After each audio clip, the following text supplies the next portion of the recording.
by cloud.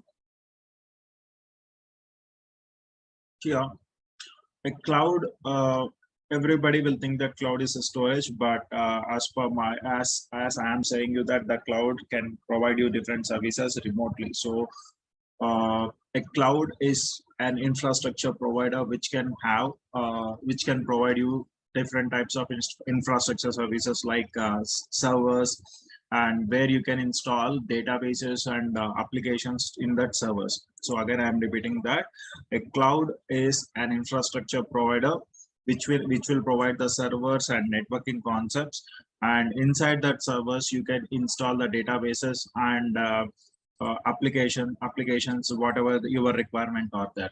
So this is about the cloud. So is cloud is physically present, or else whether it's an imaginary thing? So if I have to say you, so cloud is a physical data center.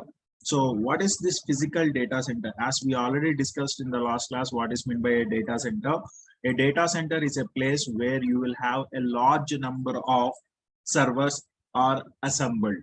So what is this? What is meant by a large number of servers assembled?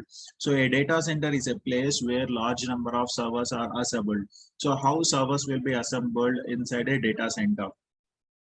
So if you see, as I already said you in the last class, I have given you the scenario that a data center is a very large place where you can have multiple number of rack servers or also blade servers will be there.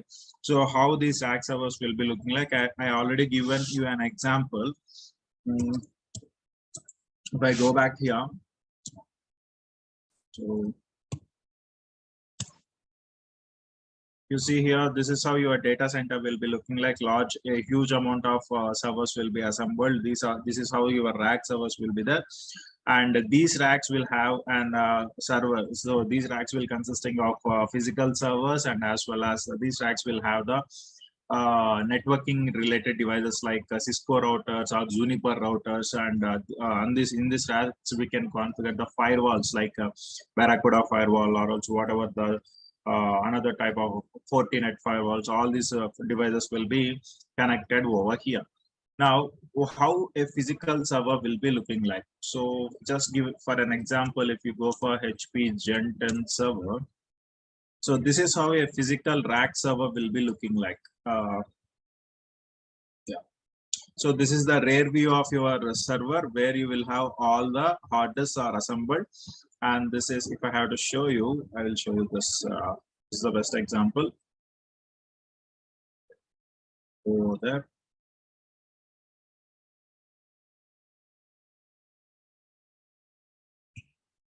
You take this.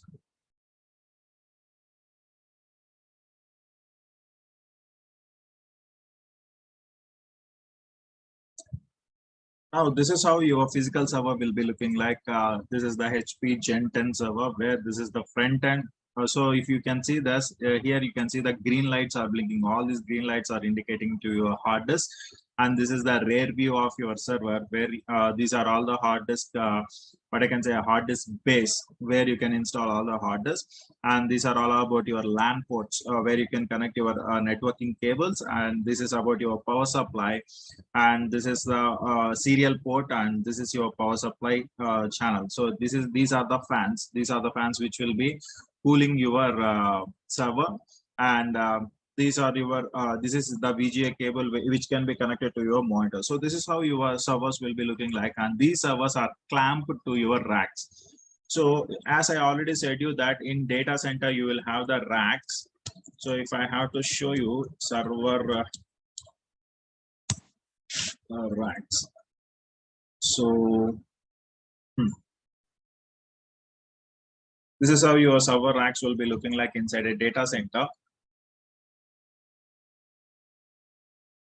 So yeah, this is how your servers, or else this is how your racks will be available inside the data center, where all the servers are clamped into your racks. So just like your wardrobes, how your wardrobes are looking like, in the same manner your racks will be looking like this.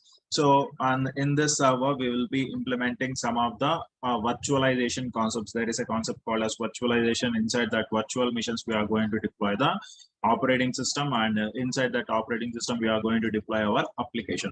So if I have to say you, uh, I will I will show you a small diagram. So there is a very big area. This is the area where suppose if you think this is my data center. Inside my data center, there will be racks. This is about your server rack. This is how your server rack will be. Inside the server rack, you will be having multiple physical servers. So if you think this is the physical server, and not only a single server, a rack can consisting about 20 to 25 physical servers in a single rack, and there will be some thousands of racks that are available inside a data center. So this is how your servers will be there, and inside these servers you will have virtual machines. You can come to know about these virtual machines. You don't worry about that. So this is a virtual machine inside, and again you will have multiple virtual machines.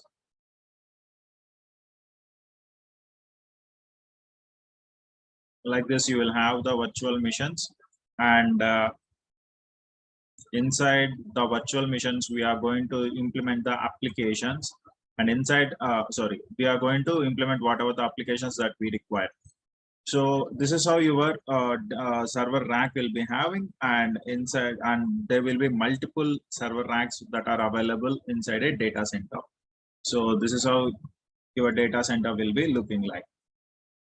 So now each and every rack will be interconnected. In each and every rack will be interconnected through networking. So we are going to lay a networking between all the racks, or else network cable between all the racks, so that each rack will be having the communication, or else each and every server will have the communication with the another server. So two servers will be getting communicated with each other. And here you need to understand one concept called as I am discussing here, you need to understand what is meant by network. So, and then what is meant by networking and all the things. And here you need to, very most importantly, you need to understand IP address. What is meant by IP address? These are the few terms that you need to have a brief understanding. Now, when I get back to the data center, as you have understand this, this is what the data center is. The collaboration of multiple physical servers in a single place is called as a data center. And a cloud is like a very big data center where we can have a collaborative of multiple servers and networking devices and security devices. And this cloud will provide you the services. This cloud will provide the user required services. Whether the user want any storage, yes, it can be provided through cloud, or else user want any servers, it can be provided by your cloud, and whatnot. A cloud is going to provide each and everything that a user requires. Now we will be knowing about what is meant by network and what is meant by address in a meanwhile. But so here I need to complete, or else here you need to understand a few more concepts, like what are the different service models that a cloud can provide. See, now I am saying that a cloud is going to provide you the servers, networking, or else networking related things, and applications, and databases, and all the things. How it is going to provide that? So here we are having some cloud service models.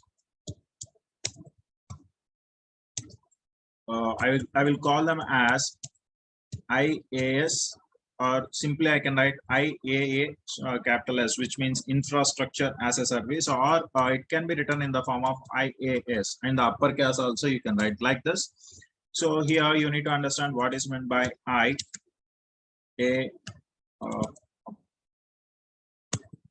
yes. So infrastructure as a service. Infra as a service.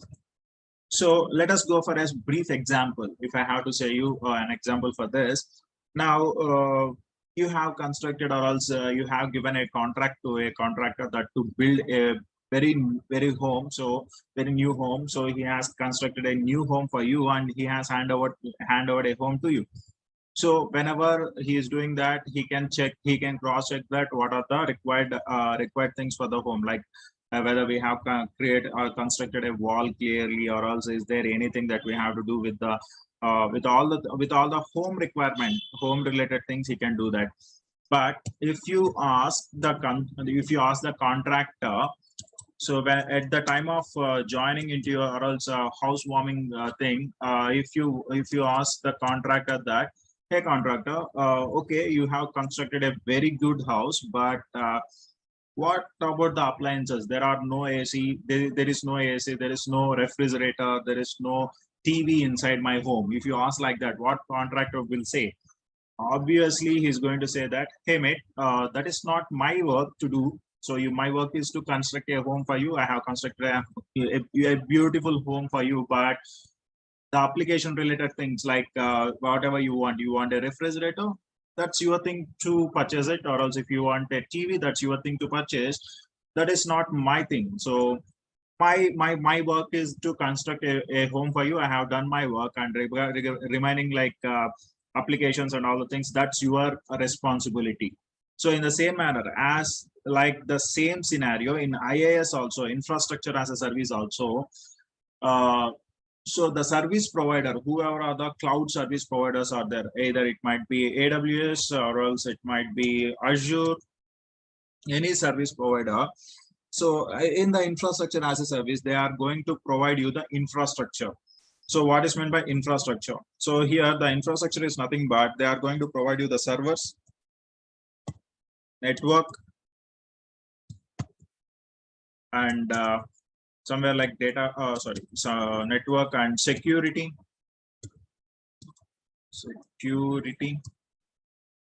So these are the things that they will be providing. And inside the servers, if you want to launch SQL application, or else if you want to launch Python application, MySQL application, Postgres application, that's completely depending upon the user requirement. That doesn't bother, that doesn't have anything to do with the infrastructure as a service. So if you go and ask the service provider, hey mate, I have created a server inside your cloud, but you are not providing SQL inside that server. So obviously AWS or else any service provider is going to say you that, thank you for contacting, but that's not my responsibility to provide the application also. It's your responsibility, as you have chosen IaaS. So it's not my responsibility to give the applications for you. It's completely your responsibility. If you want to install Nginx, or else if you want to run Python, or else if you want to run MySQL, that's completely related to you. So whatever you want to do, you can do that. But this is the silly question which you are asking, because you have opted for infrastructure as a service. So what I can do now, if at all, if I want the applications should be installed inside the server. So if I have to show you an example for this, let me go back here. I will be logging into my AWS account.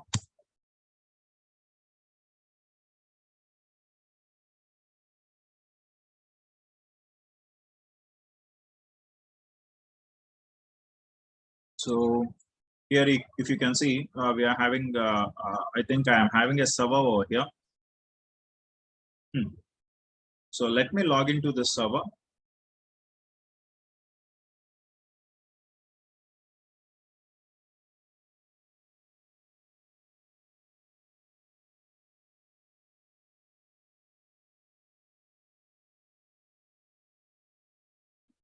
Am I able to log into that? Just give me a second.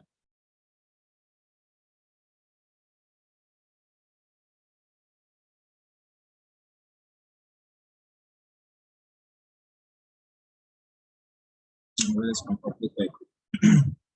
Excuse me.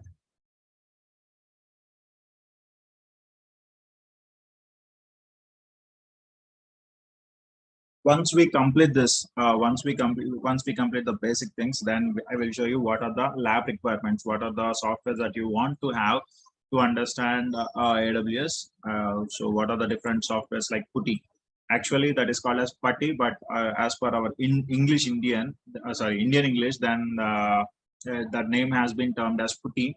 So I will let you explain, or else I will tell you how to install Putty in your computer. And these are the some softwares that we require. Putty only, we require not much more than that. And you need to have and one more editor called as Visual Studio Code. That is very helpful for you. That is a handy application for you to edit some of the code. So, sir, yesterday you said there will be no coding, but now you are saying that there is some code. But here we will be having JSON scripting, where you are going to write a little bit of code for your IAM policies to understand that we require some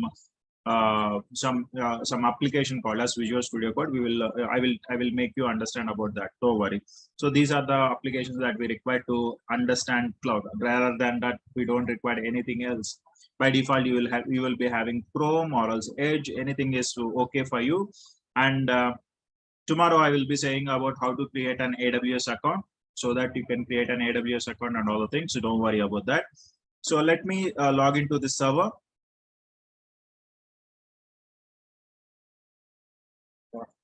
So open to server.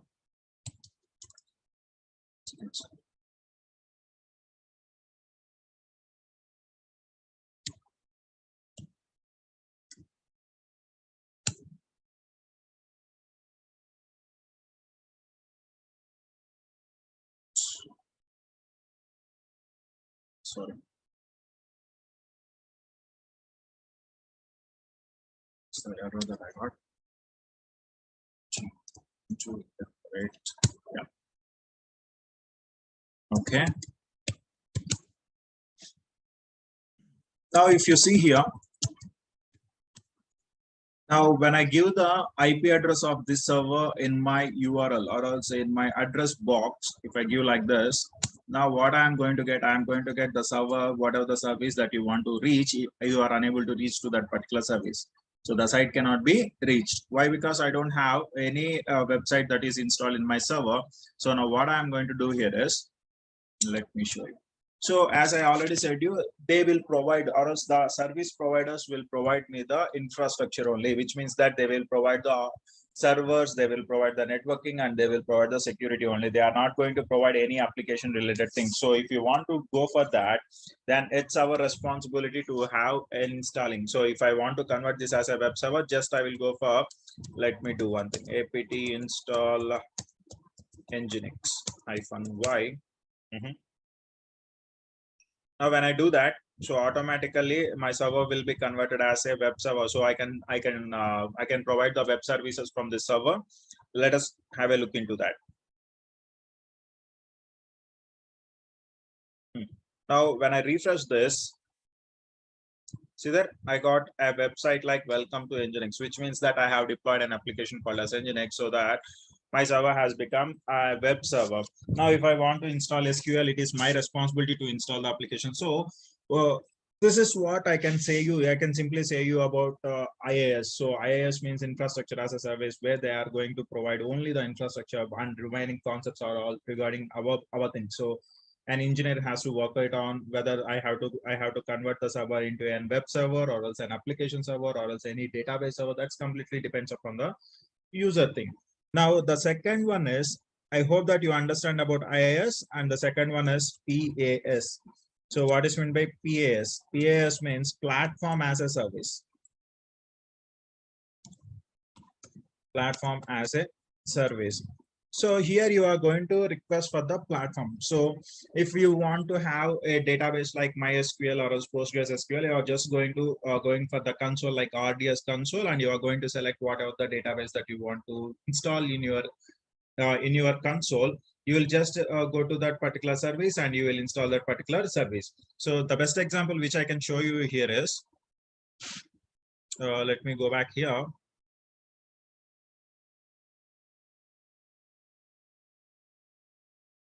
So yeah, if I open this,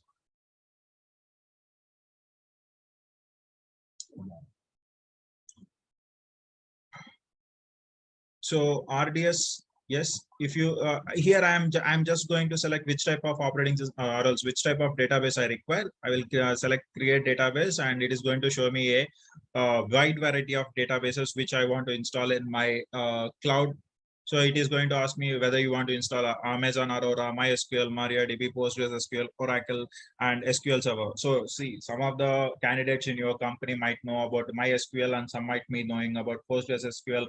One client will ask that I want to deploy my server, or else I want to deploy my database inside an Oracle database, or else I want to take a database like Postgres database. That completely depends upon the user requirement. So if you want MySQL, you can select MySQL and you can deploy that particular database.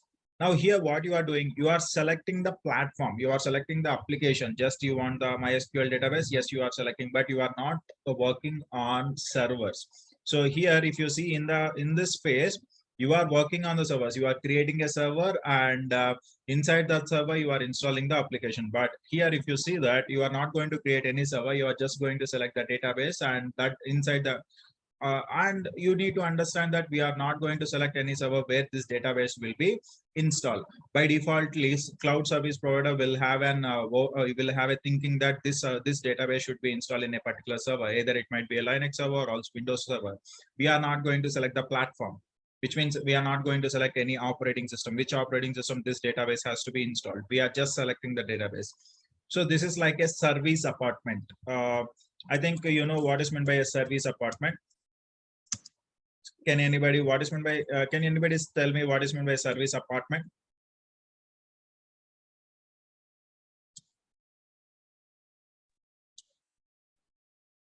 Yes. So basically service apartment is something like everything will be provided, including food, stay, accommodation, this kind of thing.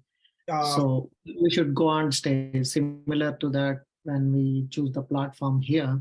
So yes, everything will be provided. We just go on. Very nice, very nicely said. There is a small correction here. A service apartment, they are not going to provide any sort of food, but they are going to provide the entire equipment or else entire application that we require.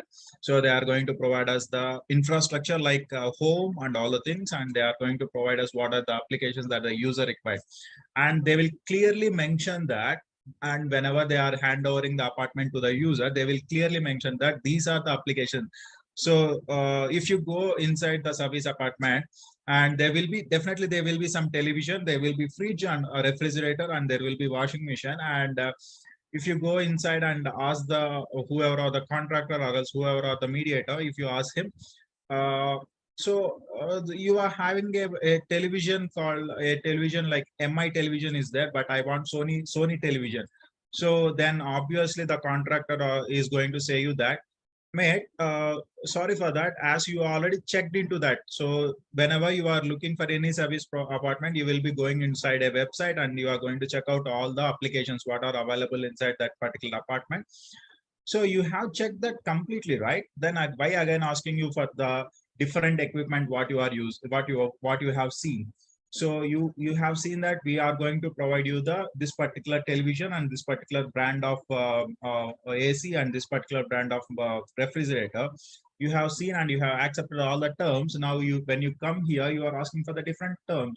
We are not going to provide this. So whatever the services that we are providing, whatever the company or else whatever the brand that we are providing, you have to accept it. So in the same manner, if you go back here you are going to select here you are going to select my databases, and you will select MySQL. Again, whenever you at the time of installation, I don't want on Windows, I want on Linux. So first of all, the user don't know on which platform this particular SQL is going to be installed. Either it might be Windows platform or else it might be Linux platform.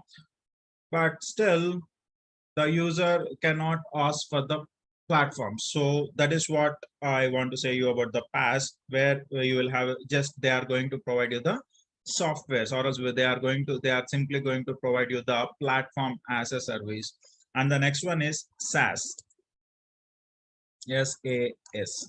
So this is called as software as a service. Software as a service. Now, what is this software as a service? This is like completely you are going to stay in a hotel where they are going to. So the best example is the hotels. When you go and stay in a hotel, they are not going to. You are not going to pay for constructing, or also you are not going to have a lifetime thing. So you will just go to a particular date and you will check in into a particular date and you will check out at a particular date. In the same manner, and you are going to use all the equipment that has or also all the amenities that has been provided by the hotel. Either it might be that is rooms and what are the application, and as well as they are going to provide free breakfast, free lunch, everything they are going to see into that, so you don't need to worry about all those things. So the only thing is you need to purchase or else you need to pay for what you are staying. So in the same manner here, SAS means software as a service, where you are going to purchase the software and you are using that software for whatever the time that you have purchased. The best example I can say is Office 365. Office 365.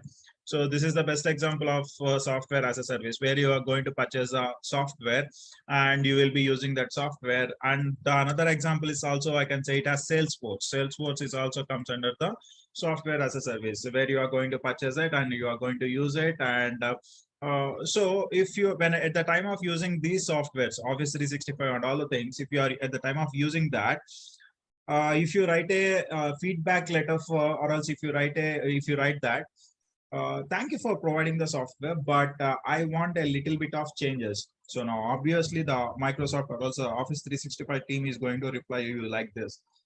So whatever the software that we have provided, use it. We are not going to add anything else, but thank you for your feedback, and we will be updating that in the next update. So this is what the reply that they will be providing. So you have to use what they have given. That's it, and you don't have a chance to modify that. So simply, if I have to show you, let me show you a best example I am having. Just give me a second. I will show you one thing. Does it? Yeah. If I go here, this particular diagram will brief you about what is on-site, what is IaaS, what is PaaS, and what is SaaS. If you see here so what is blue? Here the blue represent you manage, whatever the user manages, and the orange or else red represents that service provider managers. Whoever are the service providers, either it might be cloud service provider, what they are going to manage. So if you see here on-site, so networking, storage, servers, virtualization, everything, operating system, middleware, runtime, data, and application, everything will be managed by the customer only, or else client, or else the user, or else the IT service guy only will do that. So IT service guy will do all these things. But when you go back to the cloud, that is IaaS, infrastructure as a service, here the service provider or else the service vendors who are providing you the services, like it might be AWS, Azure, GCP, Oracle Cloud, either whatever the service provider. So if at all, if you are opting for an IaaS service, then they are going to provide networking, storage, servers, and virtualization. So these servers will be physical servers that completely depends upon the service provider only, whether they can use HP servers, they can use Dell servers, they can use, so you cannot specify that I want these company servers. So you have to accept whatever the physical servers, and inside that physical servers, what are the virtual machines that they are giving, we have to accept it.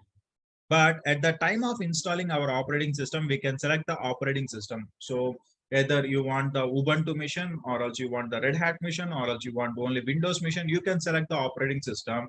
And on that, we can install the applications, and then we can have an access towards our user data. So this is about my IaaS.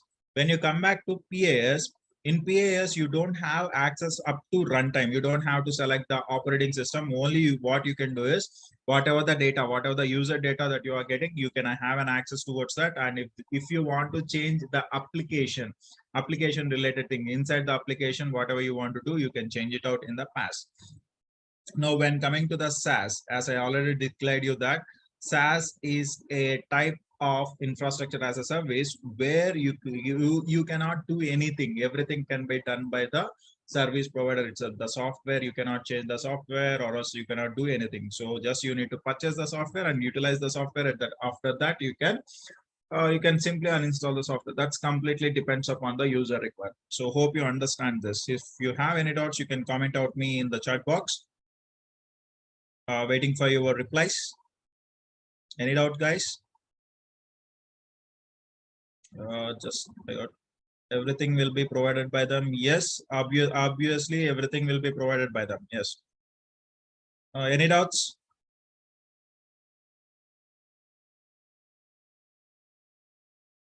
You can type in the chat box. I'm waiting for your reply, guys.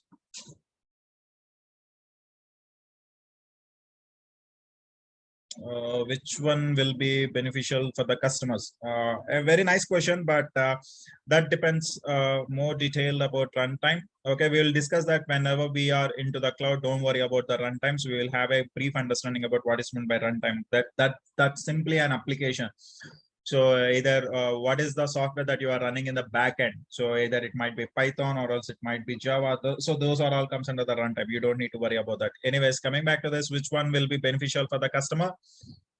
So that depends upon the user requirement. So the user wants directly, they want to have an server and they don't want to take more stress about the servers. They want only the application related things, then they can directly go into the past. As I already show you in the console, they can directly install their RDS in the specified server. So that's completely user requirement. I cannot specify that this is what the user requires. So, or else I cannot say that. So the user required, so I'm going to, or else the service provider is going to provide that. So that depends completely on user thing. So yes, hope you understand.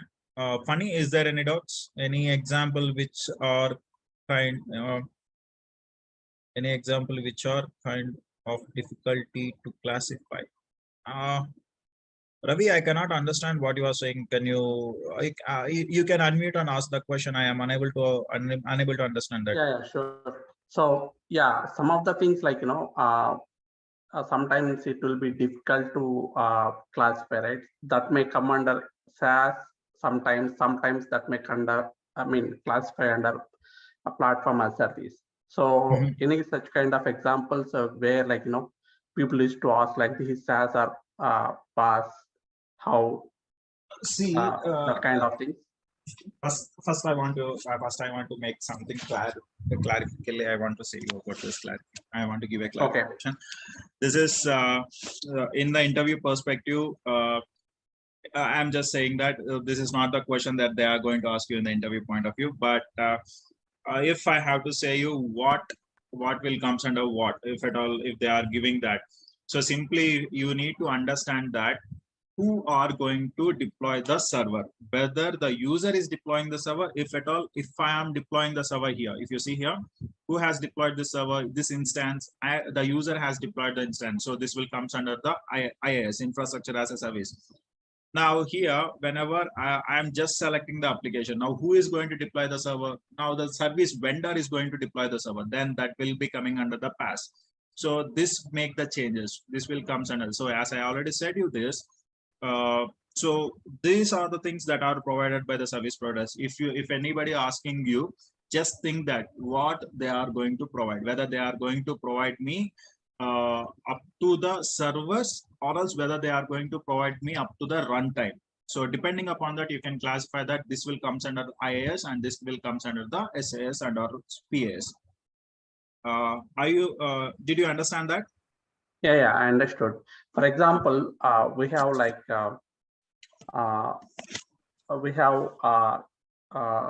email service, right? So, okay. So can we classify it like PaaS or SaaS? Obviously, which type of email service that you are accessing, whether you are accessing Office 365. So if you think that Office 365 that you are using, you can simply say that it is comes under SaaS. Why? Because you can add all the emails to your application, and if you want to modify anything, you cannot do that on Office 365, right? You can just have that application and you can run that application. That's the only thing that you can do. Or else in Office 365, you will be having Active Directory like mail services, Exchange box or mailbox and all the things. But what you can do, you can have the bunch of, you can purchase, so you can purchase a subscription up to 25 emails or else 50 emails. And you can only add up to 50 emails only. You cannot do anything else. I am so hope you understand this. So are you able to do anything else regarding that? So you're not going to do anything. You are going to only have a purchase, or else you will be having only the subscription up to a certain emails, and you are going to work it on that. That's it. So that will purely comes under SAS. Okay. Okay. Fine. Yes, that's all about your IaaS and PaaS and SaaS. Then we will be discussing about what are the different types of clouds that we are having. And if you understand this, public cloud, Chaitanya, before Yep. doing that, in the one of the screenshot you mentioned, right? In the cloud, I selected some SQL. Can you show me the screen? Okay, I think that is where we are all confusing about the SAS and PAS. See, here you selected MySQL. This is one example. You opted for PAS, right? Platform as a service. Platform as a service, exactly. Can't we say this MySQL is an application? Of course, it's an application only.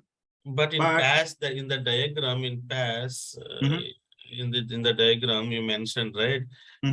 Application won't be provided to the PAS. It's in blue. It's in blue. Yeah. But in the I understand that. One thing I want to show you is here is that you are going to select about the application, right? Yeah. Now, when you select this application in MySQL, whatever the data that you are entering, who will be entering the data, whether automatically the service provider will give the data, or else the user has to provide the data for the database. Actually, MySQL is a database, right? Yeah. So inside, it's like a DVMS, right? Yeah. It's a database management service. Okay. Yeah. So who has to provide the data? Obviously, the user has to provide the data. Okay. Yeah. Now, if you see here, what I am saying, the data will be provided by the manager. Also, who will be providing that? User will be providing the data. Okay.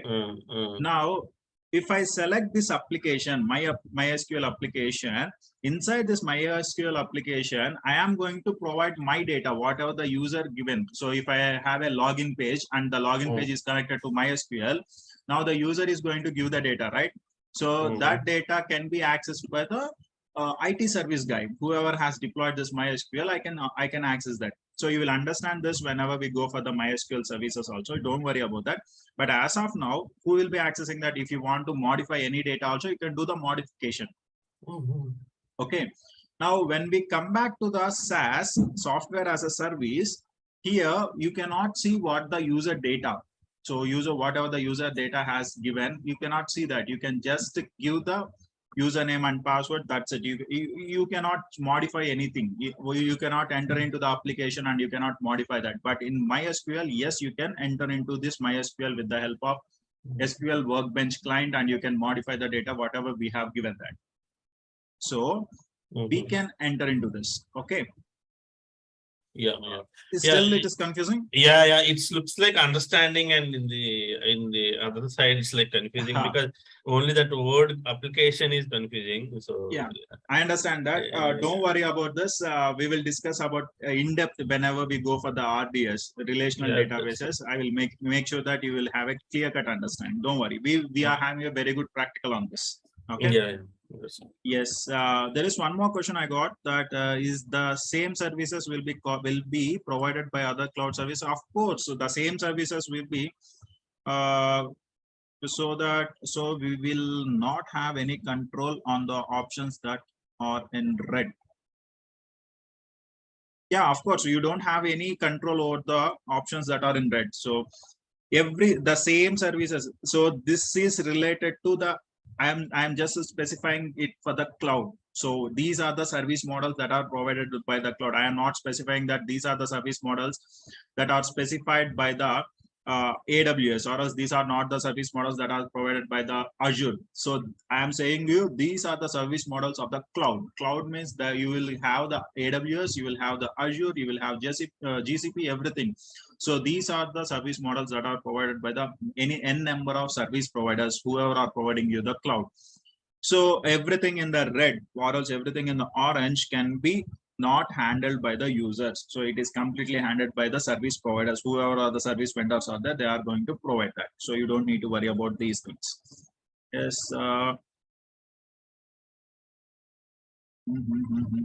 Is there any another questions? Hope you understand, Funny. Is that clear? Fine. Okay. Now, when we go back to this, what are the different types of cloud? I will just go for a briefing about this, and then we can wind up the session here. So public cloud, and we will be having private cloud, and we'll be having hybrid cloud.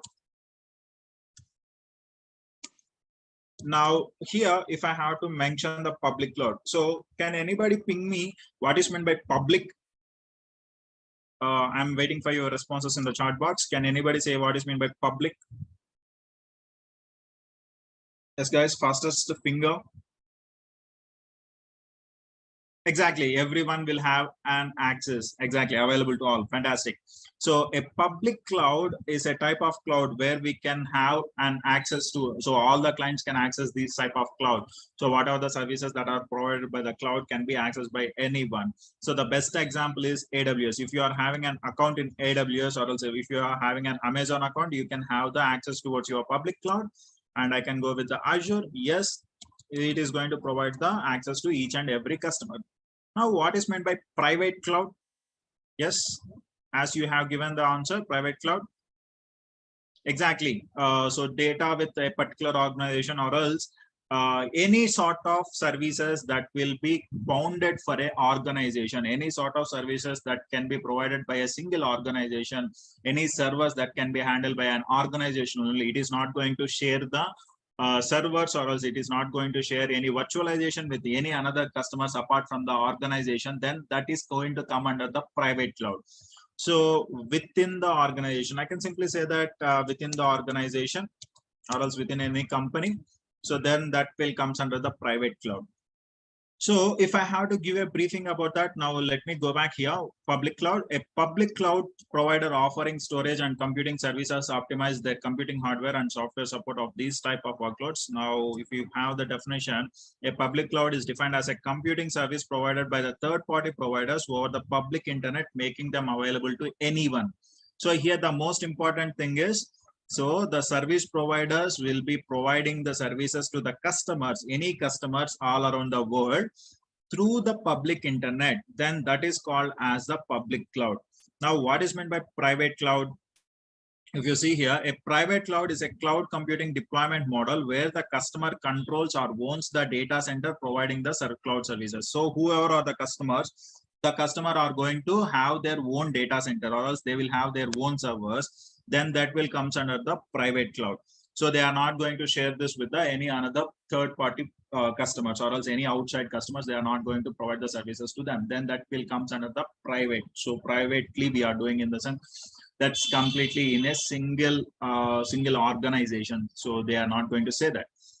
Now the next one is hybrid cloud. The best example of the hybrid cloud is connecting, or else combining the public services and private services will comes under a public hybrid cloud. So what is this connecting thing? Now if you think here, for example, let me show you like this. If there is a this is my organization.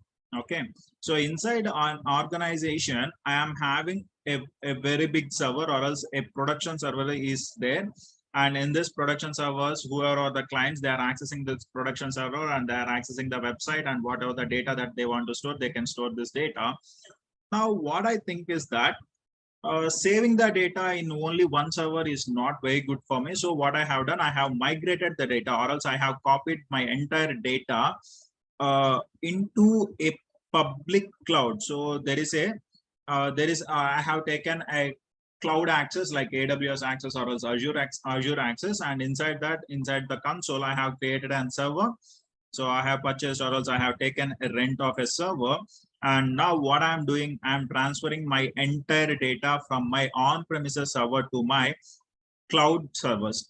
From on-premises server to the cloud server, I am transferring the data, or else I'm saving the data. Now the data is available in the on-premises server, which means in my physical server, or else in my private location.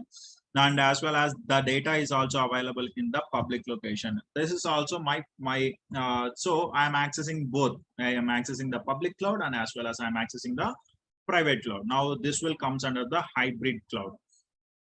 Now this is the best example. Hope you understand what is meant by a hybrid cloud.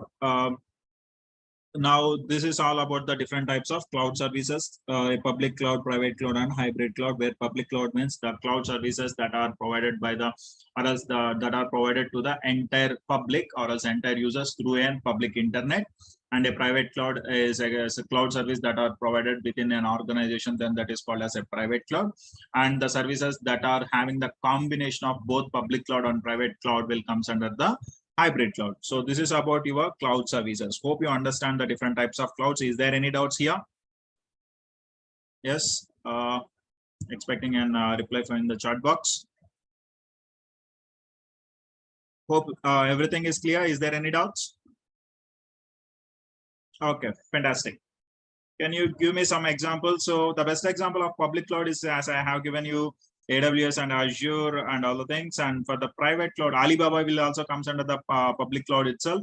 Alibaba and so if you want the best example, let me go here. So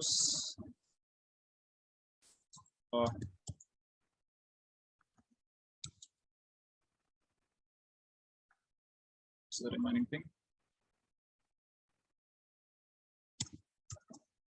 Private cloud. So if you go here, so what are the different private cloud? The company that provides the IBM systems, IBM storage, this will comes under the private cloud, and NetApp, and these are all comes under the.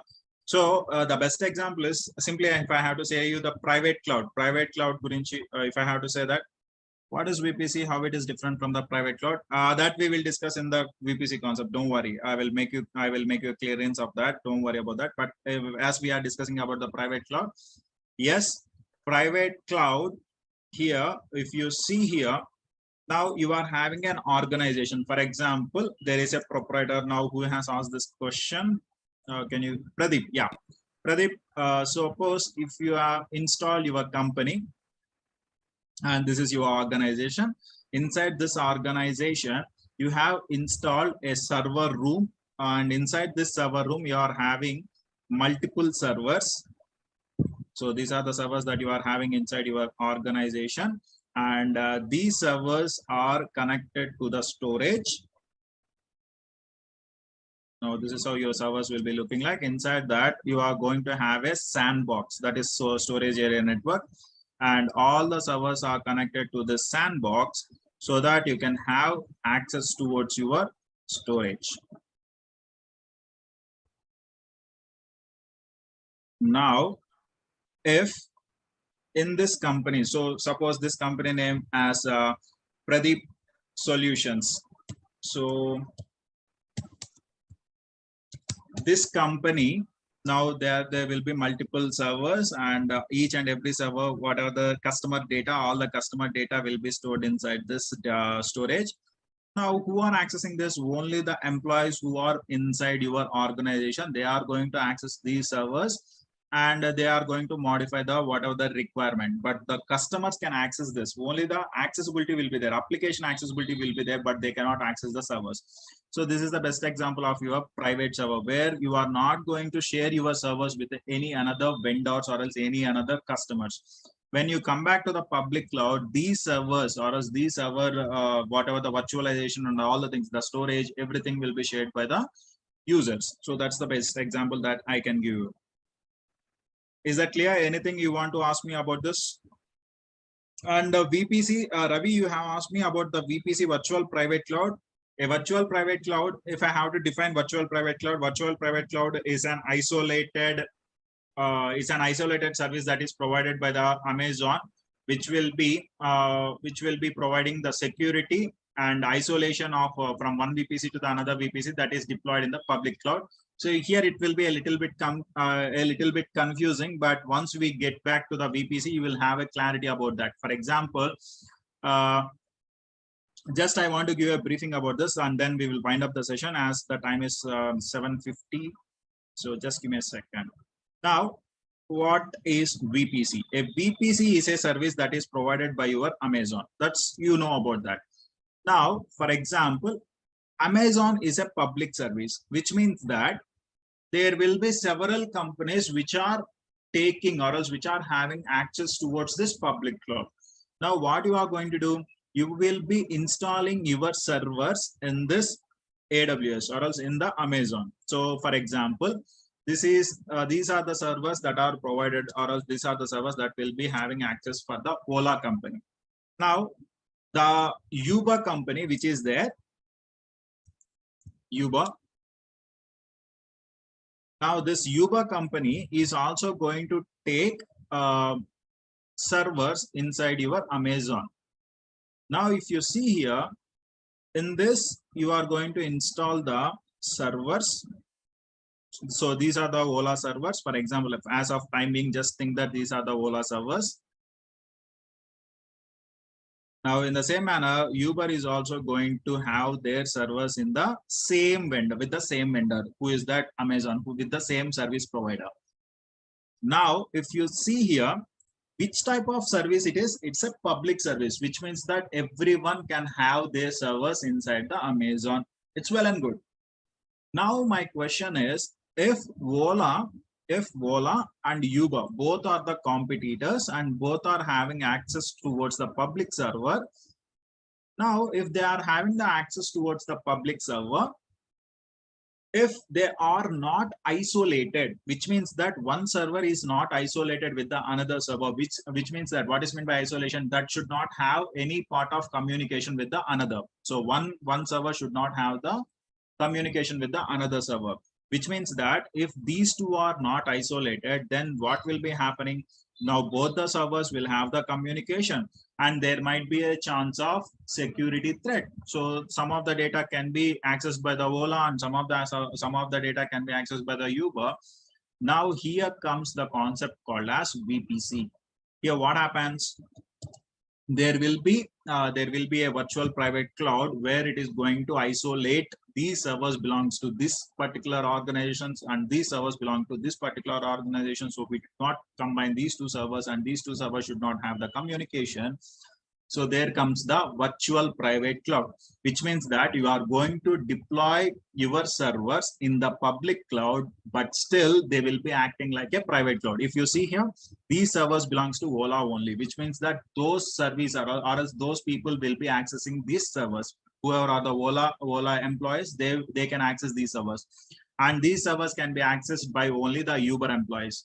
So here you are going to have the isolation, which means that one company servers will not be communicating with the another company servers. So this is called as your virtual private cloud, which is deployed inside your public cloud. Is that clear? Is there any doubts? Ravi? So we will be having an in-depth analysis. We will be having a practical towards this VPC in the next upcoming classes. You don't need to worry about that. You can have a clear-cut understanding about that. But as of now, is that clear? Do you have any doubt regarding this? Yeah, it is clear. Regarding resources, like it won't be sharing any resources, right? No resources will be shared between one VPC to the another VPC until the user requests. Okay. Until the user required. So if the user require, if a user of one VPC requires the resources to be communicated with the another VPC, then that can be happen. So we are having VPC peering techniques, we are having VPC transit gateway techniques. With the help of these things, we can have the communication between one VPC to the another VPC. Is that clear? Yeah, clear. Okay. Hope you understand the session. If you have any doubts, you can ask me, or else as the time has been going on, it is going very fastly. So I have to end up the session over here. And further clarification, if you want anything clarification, you can reach out to the durgasoft.com, or else you can reach out to the numbers. What are the mobile numbers that has been provided in the Durgasoft website, and the complete course curriculum is available over there. So this is the day 2 of your demos, and tomorrow will be the day 3, the last demo of your cloud. And from Monday onwards, whoever has been registered for this course will be enrolled, or else will be allowed into the classes. Hope you understand that. And yes, that's all. That is what I want to say. And from Monday onwards, the URL or else the login credentials might change. Login URL might change. So be cautious about that. And at the time of your login, before logging, so please contact the Durgasoft to get that URL. Whoever has been registered and who has cleared their dues, or else who have cleared their fees, please contact Durgasoft for the URL so that you are going to get it out. And I want more responses from you guys. Without your responses, the classes will be very dry. So my classes will be completely one-to-one sessions. So whoever will be giving the answers, they will have a clear-cut understanding. Is that clear? Yeah, Chaitanya, is it second class? It was told me that it is first one. It's this yesterday we have started it. So it's just a basics of what is meant by cloud. Can I have that recorded? Sure, you can have that. You can reach out to Durga's team, so they will provide you the recorded videos. You don't need to worry about that. I will inform them also one time. So you just reach out to them. They will provide the videos. Okay.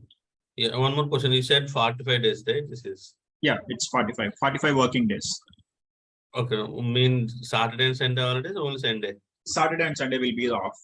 2 week offs will be there. Okay. Yeah. Thank you. Thank you.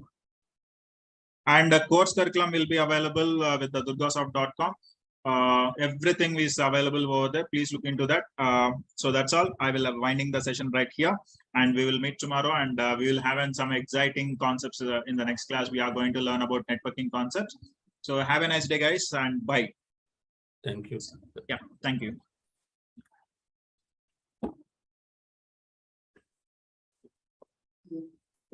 And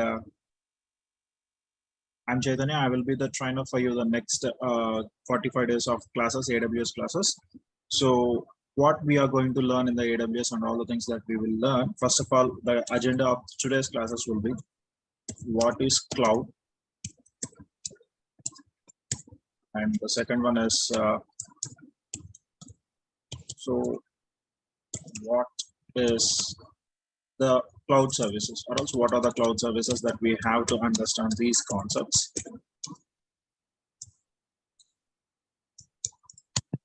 So as per today's agenda, we need to complete these two things before going further. So everybody will be nowadays, everyone are hearing the word called as cloud, AWS, Azure, GCP, all these things. Now, if you see here, what is meant by cloud? Before you understand these things, you need to have a brief looking towards your infrastructure. So before you learn about cloud, or else what cloud is actually. So previously, several years before, everybody will say that a cloud is a storage. Cloud is a storage where we will be storing the data. So only to store the data, we use the cloud. But as of now, what is happening as the days go on and as the years pass on, the cloud has introduced so many services. So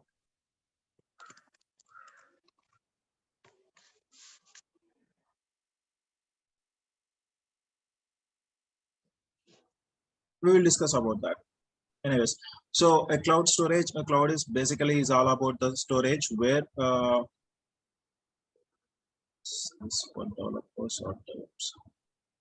anyways, this is completely for infrastructure like we are going to discuss the cloud regarding the infrastructure. This is all regarding the DevOps itself. So if you are learning, it is completely only about AWS. We are not discussing about the DevOps.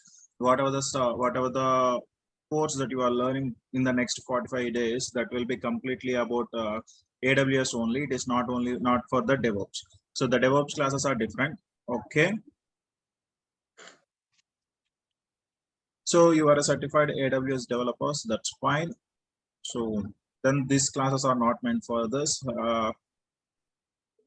So you are looking for this. Anyways, we will discuss about that. We will ping it out. Anyways, in the last 20 minutes of the time, last 10 minutes of the time will be for your questionnaire. We will discuss all about all those things. But as of now, let us dive into the concepts that we are going to discuss. Okay. Anyways, coming back to the next one. Yep. Nothing much. That's fine. I will try to clear out all your doubts. Whoever are having any doubts regarding the cloud, we will discuss about all those doubts in the last 10 minutes of the session, where we are going to end at the time of ending of the session. We will discuss about all those things. Don't worry. Now, when we go back to this, everybody are thinking that the cloud is a storage. In the previous days, everybody are thinking that the cloud is a storage. Simply, if I have to say, the best example, so many people will take as Google Drive, or else OneDrive, or else somewhere like Microsoft Drive. So anything will comes under the cloud storage. They will thinking about that I can store the data into the cloud. But later on, what happened? The cloud has introduced so many services, and before we go for the AWS, first of all, you need to understand why we require cloud. What is the necessity that each and every company nowadays? What is the necessity that each and every company are looking forward for cloud? So, so every startup company or also every small range of companies are looking for cloud engineers, or also MMs is also nowadays looking for the cloud engineers. What is the necessity for that? So before going for all those things, if you are an engineer, if you are an engineer in working in any IT firm, so everybody knows that for running the IT services, you need to have servers. So you need to have the servers, and you need to have network, and then you need to have the security appliances or all security devices. All these things you need to have. The collaboration of all these things, the collaboration of servers, network and security, all these things will comes under a particular locality or else particular what I can say, particular room of servers. Then that is called as a data center, where we are going to install all our servers. So servers, networking and security. So what is meant by a data center? So if you need to understand this before going for the cloud, we need to understand the data center architecture. What is meant by data center? So a data center is a place where a large amount of server racks are installed. Inside those server racks, we will have the physical servers. So what is meant by this data center? Now, as I already said you, and this data center will provide you about servers, and it inbuilt to the data center we will have the network, and this will provide you the security devices. All the security devices will be present inside the data center. Now, how a data center will be looking like physically, how a data center will be looking like. So if I go here,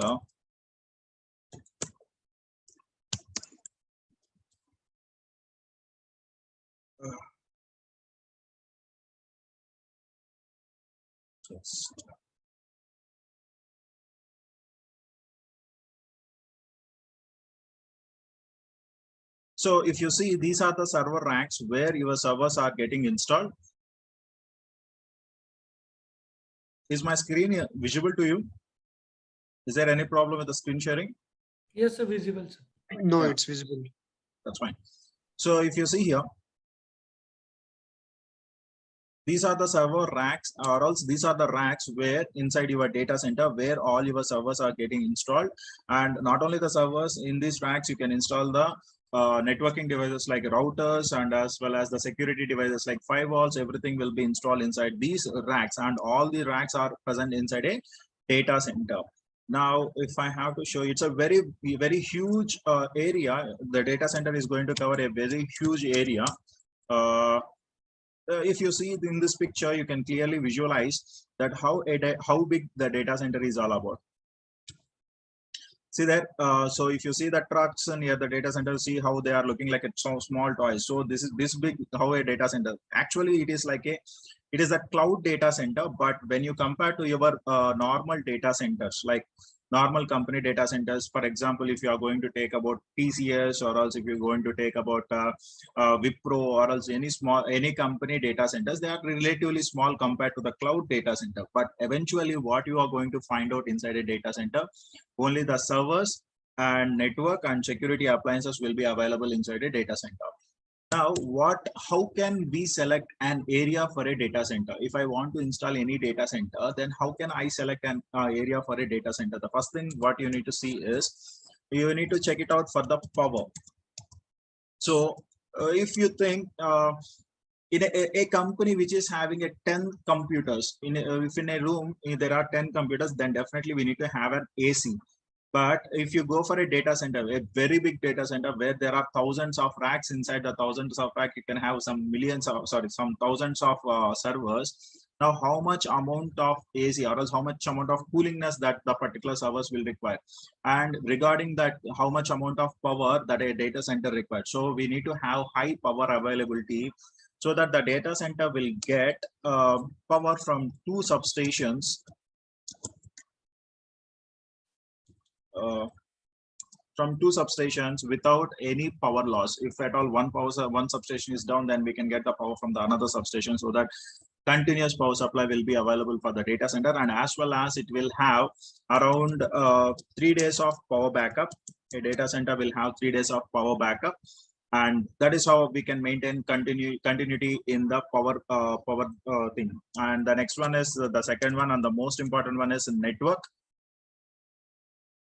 networking. Data centers are not residing near to or else next to your companies. So data centers will be available only at the far end of the city. So that we need to have the network connectivity from our company, that the server needs to connect to the data center, or else the client needs to connect to the data center where their servers are located. So how they are going to connect? If at all there is no network connectivity, it is impossible to connect to the data center. So definitely we need to have a network connectivity that can be done by your data center. And the next one is, first of all, we need to check out the climatic conditions also, and we climatic conditions, like what are previously within 20 to 30 years, is there any disaster occurred at that particular location? If there are any disasters, then the data center will not be installed at that particular location. So if there is no disasters are occurred, or else less frequently any disasters are occurred, then that can be selected as a perfect area for installing the data center. And as well as transport facility.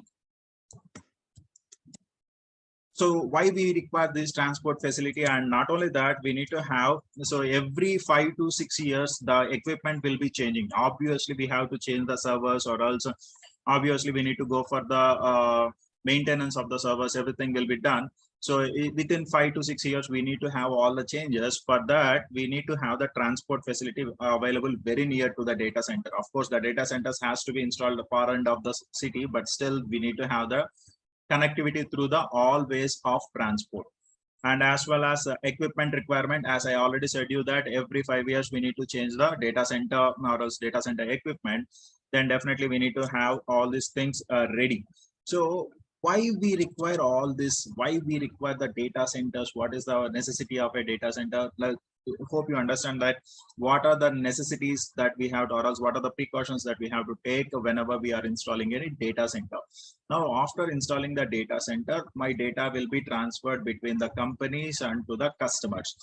Now if I have to install this data center, which is very, very big in scale, I need to have very huge amount of investment that I have to do on a particular data center. If I am a small scale industry, or else if I am running a small scale firm, then how can I go for this type of data center? Is that feasible for me? For example, there is a company where there are only 5 to 6 employees are there. They are trying to work it on a particular application, and they want to deploy the application on a particular server, which is about a very startup industry. So for a startup industry, is that recommended to have the servers, these many number of servers and this many number of what I can say, how much amount you are going to spend on the servers is not feasible for a startup company. So what is the main thing that we have to overcome without spending the cost, without having this much amount of cost? How can I go for that? Now there comes a picture of cloud. So this is how your cloud will be introduced for the small scale industries. What is meant by a cloud? A cloud is a service provider, or else it is going to provide the compute service, or else it is going to provide the network and security services, and you are going to have your computers just within a blink of your eyes. You can install your servers and you can run your applications without any further efforts, without putting any extra efforts, or else without purchasing those servers. You will just rent a server and you will just install the application on the server and you will run it out. For example, if I have to show you, I don't have any server right now. I just want to introduce, or else I just want to install my own company. So I will go to aws.amazon.com. From here I will log into my console. I will just install a server.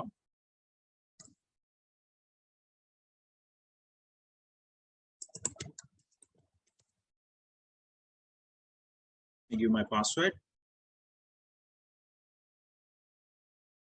Simply I will go with the configuration of the server. I will just install a server within a while, and I will deploy my own application.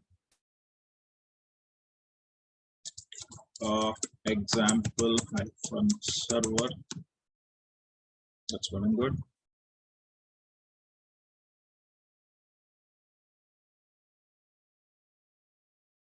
Now I'll select this instance. And if you see here where I have connected now, I am in Hyderabad location or else I'm in the remote location, but I am going to connect to the server which is created inside the North Virginia region. So between these, between Hyderabad and North Virginia region, definitely I need to have a connectivity so that I can access my server. Now let me take the server, let me take the remote of this server.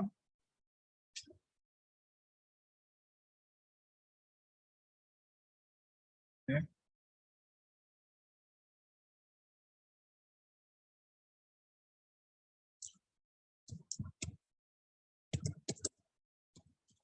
C2 user.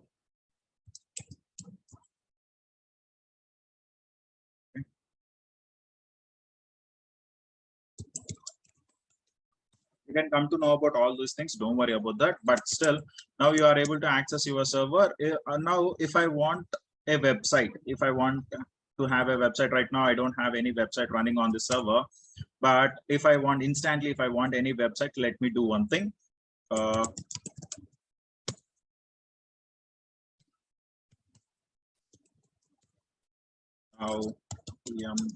update y install Nginx. Now I am going to install my web services, and eventually I am going to get my website as soon as the Nginx has been installed on my server. Obviously, I am going to get my services up, and I can run my desired website. So what is it is saying? Not available. Okay, that's fine. Is on Linux extras install Nginx.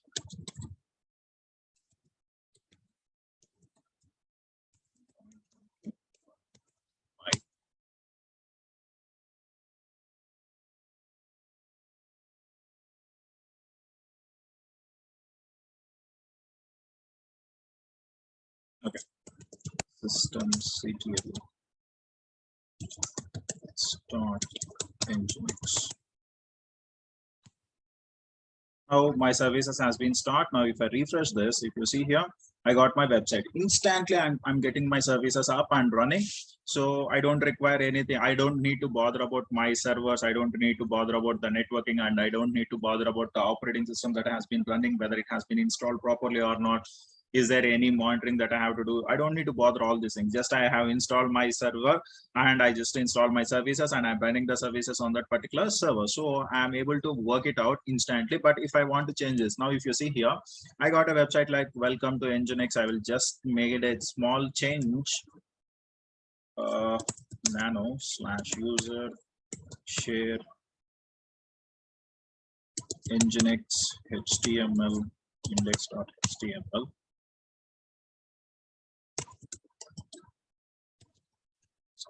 Welcome. Now I'll go here. I'll simply say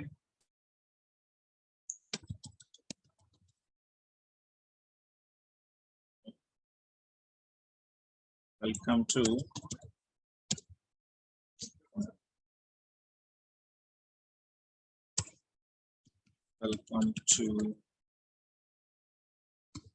AWS trainings.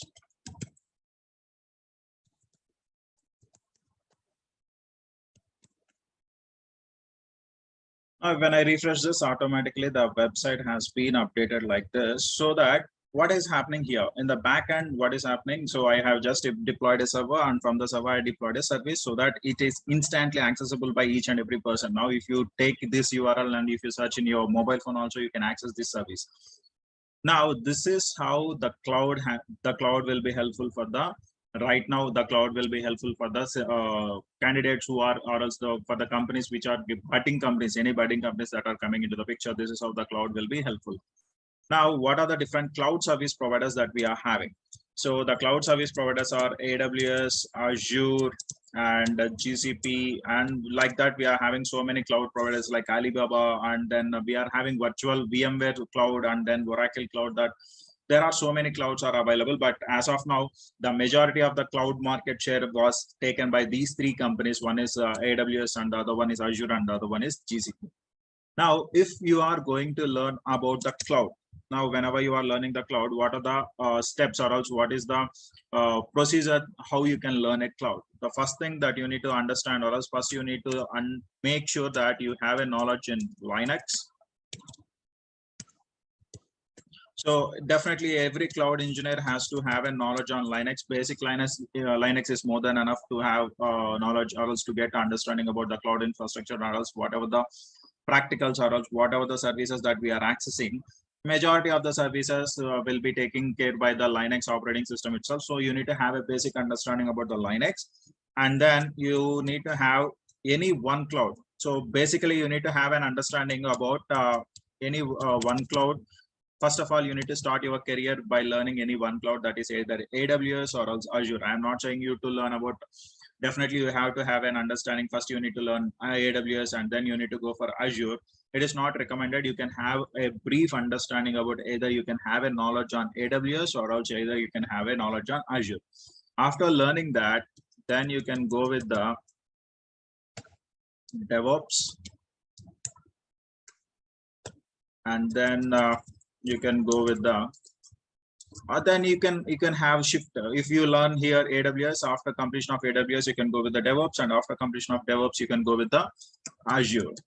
So if you learn AWS you can go with Azure, or else if you learn Azure then you can go with the AWS.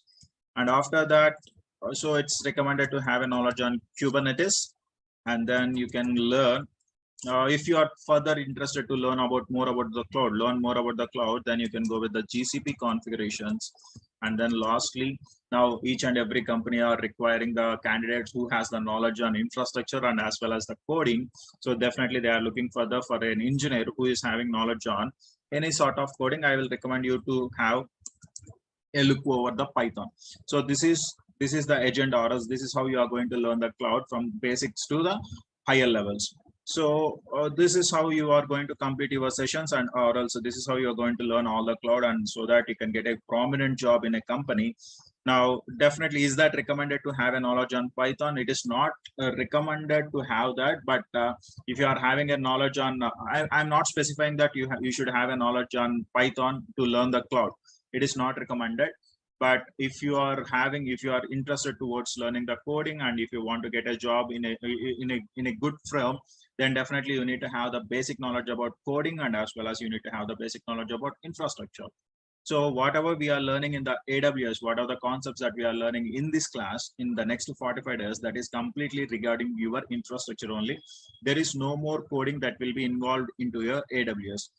Now, what we are going to learn in the next couple of months, or else next 45 days, the first one is, so what will be the curriculum of the next 45 days? As I already shared with you in the website, and you can have a look over that. But if you want to know about that, I will just share you a brief curriculum here. So the first concept that we are going to discuss is VPCs. So in Amazon, first of all, you need to have a basic understanding about the first one is Introduction to Cloud. Intro to Cloud. This is the first thing that you are going to learn. After that, you are going to learn about VPC, Virtual Private Cloud. And inside VPC, there are some services like what VPC will be providing. So the VPC will be providing like somewhere VPC peering, NAT gateway, and security group, security concepts, and then VPN configuration. And then we will be learning about transit gateways. These are all the concepts that you are going to learn in VPC. And before you go for this, my recommendation is that you need to have a basic understanding about the networking also. Not very in-depth of networking. CCNA level is not required, but you need to have a basic understanding about networking. Among those networking concepts, you need to have a knowledge on IP addresses, and the next one is CIDR range. So these are the concepts that you need to have a basic understanding before you go for the VPC configuration. Why? Because VPC will comes under the networking services that are provided by the Amazon Web Services. So you need to have the basic understanding about these things. And after that, after VPC, then we will be going with EC2, Elastic Cloud Computing. So in EC2, we will be learning about what are the different types of instances that we are having, and how to configure the instances, and what are the different images that we are having. Either it might be a Red Hat image, or else it might be Ubuntu image, or else it might be Amazon Linux image, Windows image. These are all the things that we are going to learn in EC2 instances, and as well as we are going to learn about launch templates, and then we will be learning about load balancers, auto scaling groups. These are all the concepts, and with that we will be learning about global accelerator, Route 53, and CloudFront. These are the some of the services that are provided by the AWS itself. And after EC2, then we will be going for IAM policies. So it's just a two to 3 days of classes. IAM, identity and access management, where you are going to know about what are who are users, what are the roles that we can specify, and then we will be going with the role-based policies, and then we will be going with the role switching. These are all the concepts that you are going to learn in IAM, and then we will be learning about after IAM. Then we will be learning about S3 buckets. As we already know that S3 comes under the storage that is provided by the Amazon itself. So S3 buckets, simple storage services where we can store a huge amount of data. When you go for the EC2 instances, there is a storage called as EBS where you can store up to 16 TB of data. But when you go for the S3 buckets, here you can store huge amount of data, huge, like more than 16 TB. You can go with the unlimited storage. So that is provided by the S3. And then we will be learning about some of the concepts like RDS. Inside S3, you will be learning about EFS. So S3 Glacier, EFS, FSX, these are all the concepts that you are going to learn in S3. And when you go for the RDS, relational databases, so you will be learning about MySQL. And then NoSQL concepts will be there. Under NoSQL, I will be trying to show you how DynamoDB will be working out. So these are the concepts that you are going to learn. After that, you are going to learn about CloudWatch. And finally, we'll be learning about cloud formation. If possible, then there is a concept called as a data migration. So data migration will be there from on-prem to cloud. This is completely optional. I'm not going to completely rely on this, or else I am not going to completely give a picture about how a data can be migrated from my on-prem to the cloud. But if in case if it is possible, then definitely I will go with the data migration also. These are the concepts that you are going to learn in the AWS. Hope you have a clear picture of what you are going to learn and how you are going to work it out. So is there any queries regarding this? If you have any doubts, you can ask me right now, or else we will go further.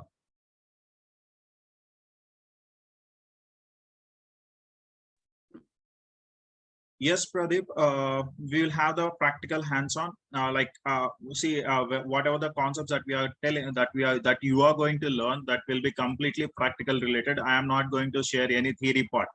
So in AWS, whatever we are doing, it's completely practical itself. Sorry, we don't have any class for the developers for the project related things. It is completely basic concepts that we are going to discuss, how an infrastructure can be maintained. Will we cover Linux? Linux is completely its basic. Will you give the basic idea? See, if I have to go for the Linux, then it is again going to take another 15 days to complete the Linux. So the basics of the Linux, it will going to take another 15 days. So, yep. So if I have to say you, and if there are any Telugu people, there is a just let me show you my channel over here. Is it? Yeah. You go here. This is my CGIT trainings channel where you can have Linux content in Telugu. You can look after that. It will be helpful for you. I hope that, but it is completely in Telugu and some sort of English will be there. So if you are having any doubts regarding that, you can have a look over that. So that is what I can recommend. But basics of Linux in the sense, whenever we are covering the AWS parts, yes, we can provide that. But compared to the next one, it's pretty difficult to have the classes going on with the same Linux concepts. If I have to cover the Linux and then I have to come to the AWS, then it is again going to take another 15 days of burden. If it is okay, then we can go further. Still any questions, any queries? Solution architect. If you are a solution architect, then I don't recommend you, but yep, if you want to check it out through practicals, how we are going to learn the AWS through practicals, then yes, you can have a look over that. I'm not recommending you to this. And the next question you are asking is Is course, do you provide material for AWS exam questions? Any material for AWS exam questions? So AWS exam questions, you can go through the AWS website where you can find out the exam questions. I will show you at the end of the session. You don't need to worry about that. AWS Lambda, yes, you are going to learn about AWS Lambda, but I am not saying that this is completely cloud administration. Yes, it is completely the cloud administration what you are going to learn. It is completely regarding how servers are deployed and how servers are maintained, how can we manage the services, like how to install or else how to create a particular web page, or else how to create a web application, and what are the different services that are provided by the AWS to run a particular IT firm. So yes, it is completely cloud administration. It will comes under complete cloud administration. How this course will be helpful for Oracle DBA. This course, Oracle DBA, it is not for this database administration. We are not going to provide, like, see, this is all comes under AWS Glue, Apache, Airflow covered here. No, I can simply say that I cannot, whatever the covering topics I have already mentioned about that. I didn't specify about AWS Glue and Apache. So yes, it is not that. Will you cover shell scripting in this course? No. Will you cover shell scripting? The shell scripting will comes under the Linux, and as well as when at the time of DevOps learning, you can have, I can cover the shell scripting. Right now, it is purely AWS. So we are concentrating more on AWS only. Python developers, see, Python developers, if you want to have an idea towards the infrastructure related thing, now if you are deploying any applications in any servers, how the servers will be functioning, what are the phases of deployment, and what are the different problems that an infrastructure will be provided, yes, it will be helpful for the Python developers also, if you are really interested towards learning about the operations team. So if at all, if you are a developer, you need to know how an operations team will be working. Yes, it might be helpful for you. What are the AWS certification possibly I can plan? You can plan AWS associate level certifications. Let me show you one thing.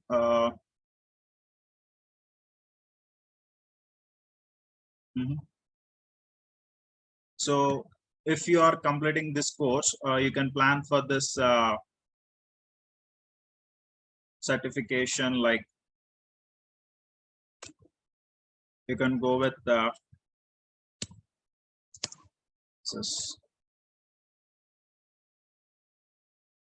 excuse me, just give me a second.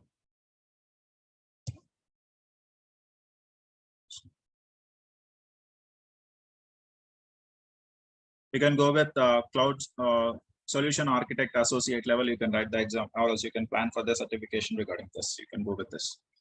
Or else, if at all, if you are having any knowledge about prior knowledge about Python or else any coding, then you can go with the developer, and then you can go with the sysops administrator. These are the three levels of three associate levels, so you can plan for. See, Django is not covered in, sorry, Django and AWS, which is the best suitable for Python. Why you are asking the Python questions in AWS classes? This is completely AWS. We are not Django and Python. Django is a framework that is available in Python, not in AWS. So please, if you are having any questions regarding the Python, or else it is not completely for developers. So if you are having any questions related to, I already said you that Glue will not be provided. Yes.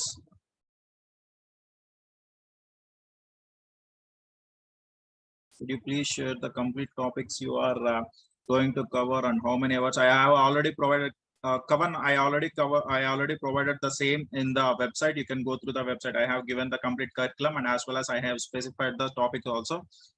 So I don't want to waste the time on all the things. You can go to the website where you can find the topics. If you want the website, so I will just show you that.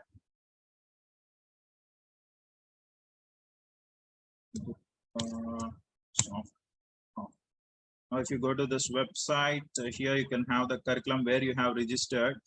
So, yep.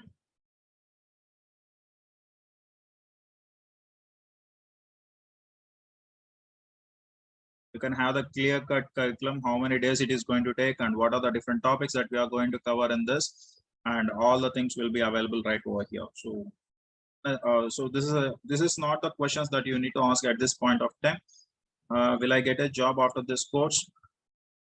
I don't recommend you to have the job only with the AWS. Then definitely you need to have the knowledge on both AWS and DevOps. So majority of the companies are looking for the engineers, but to learn DevOps, definitely you need to have the basic understanding about the AWS. So you need to have both, so AWS and DevOps. So by combination of these two courses, yes, definitely you will get a job. And I don't have the basic knowledge on Linux. I think you will provide, right?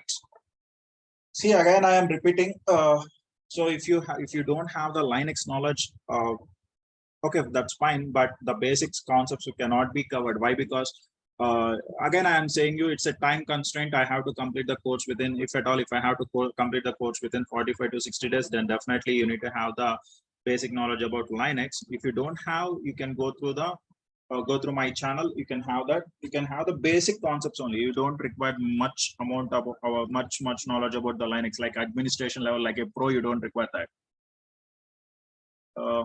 So let me do one thing. I will ping you at the right of my class. Anyways, still CGIT trainings. You can search it out.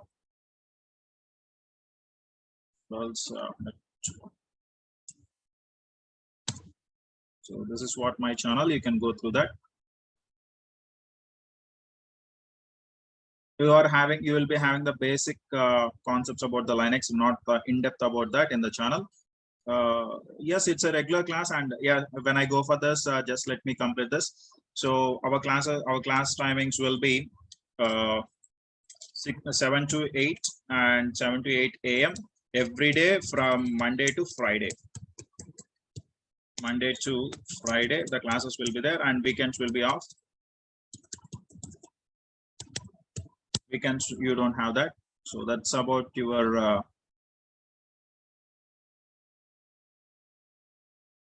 which certificates can I write with this course? AWS, I already specify that. I don't want to repeat it. Without dumps, yes, you can find the dumps in the websites of AWS. You don't need to worry about that. Dumps are not required for the writing the exam, any exam. But anyways, if you want the dumps, then you can have it. So you don't need to worry about all those things. No dumps will be provided. And this is you can go through that if you want to learn about Linux. Yes. Any other questions regarding? Don't go for the Python programming and all the things. We are not going to discuss about the Python programming. I am saying you that we are completely into the infrastructure as a service. After that, we are not going to discuss anything regarding the programming itself.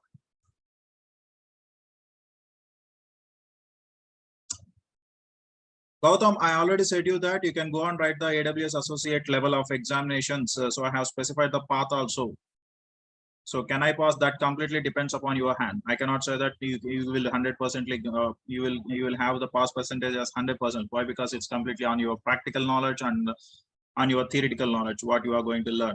So that's what I can say. You said path, it is okay. I will. Which certificate?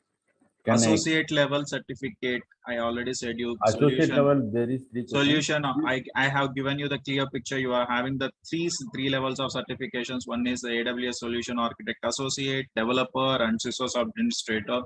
Among those three certification, you can pass AWS Solution Architect Associate level. Okay, with this course, I can pass Solutions Architect. Yes. Okay. Any queries regarding other things? I hope that everything is clear right now. If you don't mind, please take my screen and look at it. Actually, I'm searching for cloud course. Please, it's not a one-to-one session. I can have the session at the time of at the end of the session. I will definitely let you know about that. But as of now, we have to discuss about. I have to go for the another queries. So hope everything is clear. Is there any doubts regarding that? Now, what I'm telling is, I already attended some other institutions demo class. They shared some course content that is very huge. They are telling that 26 tools in 2 months. So if you do, I am looking for your advice. Actually, I have a great belief in Durga Sir and his institution. So I am asking your view on that course. I can take that course or this course. We will talk it in a one-to-one session. If you don't mind, we will discuss about that, please. Okay, thank you so much. Yeah. When will you talk? I will ping you within like after the completion of the class. Definitely, I will ping you on that. Okay. Thank you so much.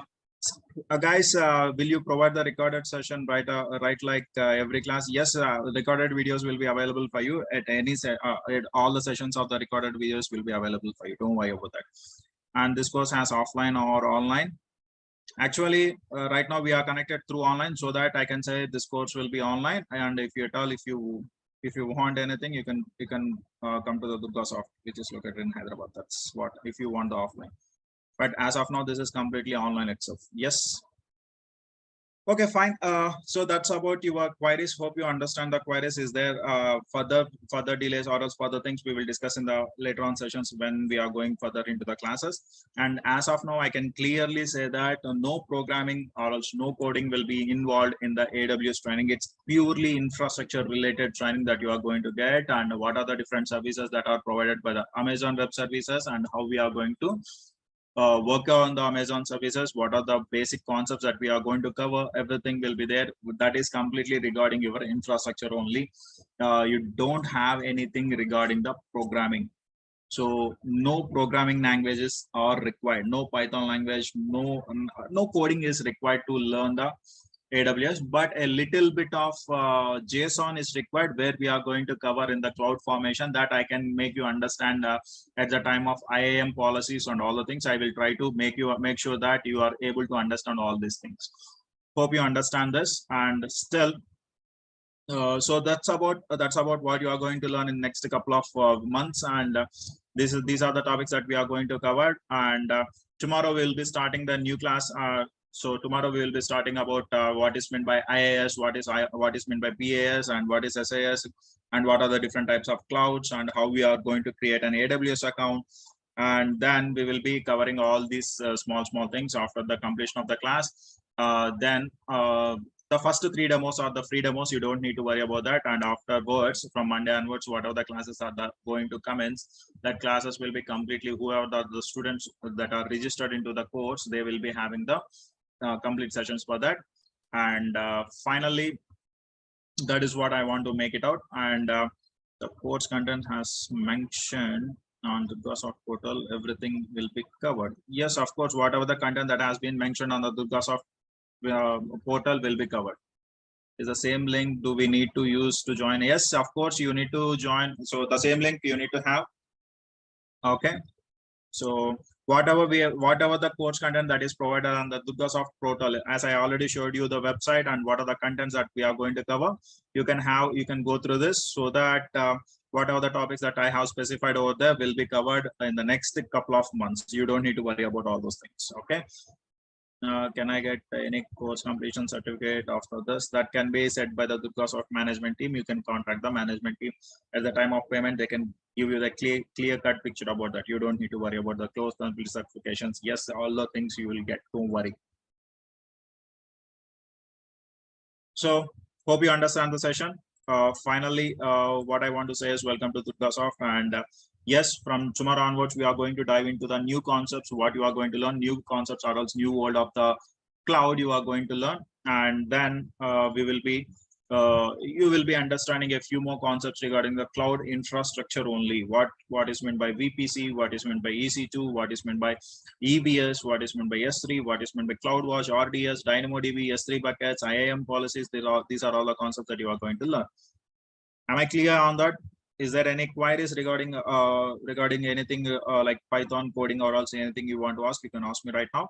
And if there is no queries, then yes, we'll stop right here. And tomorrow we will be joining. And the sessions will be of 1 hour. Sometimes it might be prolonged to 1.5 hours also, depending upon the course content or else depending upon the content or else depending upon the topic that we are going to learn. Sometime it might be prolonged a much bit later.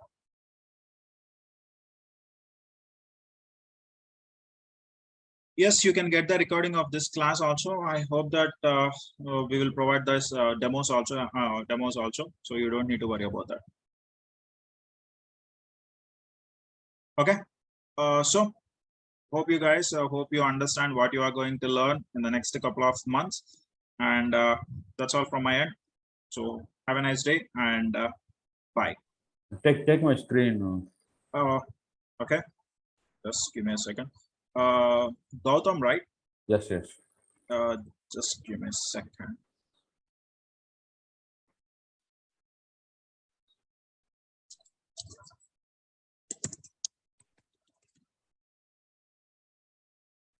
Can you ping me on this? Yeah. Just give me a second.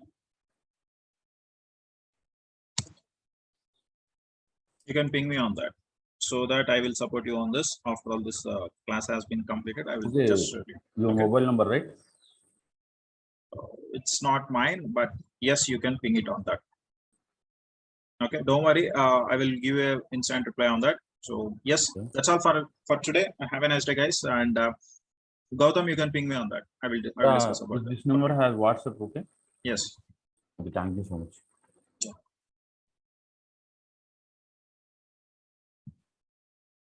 Thank you, guys. We will see you in the next class. Bye.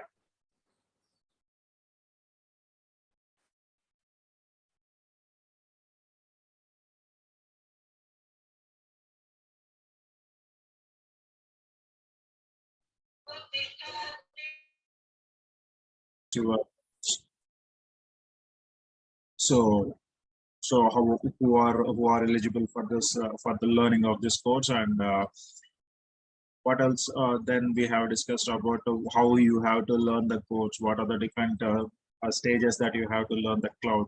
So first of all, you have to complete Linux, and then you have to go for AWS, and then you have to go for DevOps, and then you have Kubernetes. This is what we discussed, what is the path of learning cloud. And then we discussed about what else, and just I have given us some clarification regarding your cloud and all the things. So what are the scenarios that we have to take, and I have given you some curriculum regarding your cloud. And now today we will be discussing about as we have already discussed about the cloud, what is meant by cloud and all the things. I just want to repeat the what is cloud, and then I will just go enter into what is data center, and then we will go with the servers, physical servers, how physical servers will be looking like, and what are the different physical servers, rack servers, and then how a networking will be configured. And before entering into the AWS, just we will go through some of the basics of networking concepts, and then we will be going into the Linux operating system. So basics of Linux operating systems can be said here, and then we will be entering into AWS. So as I already said you that Linux is very important for your AWS. So we will be learning Linux, basics of Linux, what are the required commands that we need to understand. Those will be said in this topic, not the entire Linux. Though system administration level of Linux cannot be taught here. So what are the basic commands, how we have to access some of the commands, and what are the required commands that we need to understand to have a knowledge on AWS, that we will be learning in this class. Not only in this class, in the next class also we are going to understand about the networking concepts and Linux itself. So I need to say you about what is meant by cloud. Yeah, a cloud, everybody will think that cloud is a storage, but as I am saying you that the cloud can provide you different services remotely. So a cloud is an infrastructure provider which can provide you